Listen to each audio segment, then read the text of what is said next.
তারা ফিলিস্তিনের মুসলমানদের উপরে জুলুম নির্যাতন করছে। ঠিক বাংলাদেশও অবস্থা এমন পর্যায়ে চলে গিয়েছিল, শিবিরের কাউকে মানলে মামলা নেয়ার মতো অবস্থাও শিবির মানছে।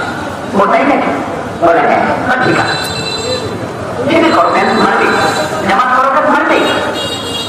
জামাত এবং শিবিরের রক্ত মনে হয় যেন বৈধ হালাল হয়ে গিয়েছিল, এবং আমরা এতটাই একা হয়ে গিয়েছিলাম আমাদের পক্ষে কথা বলার মতো বন্ধু বান্ধব।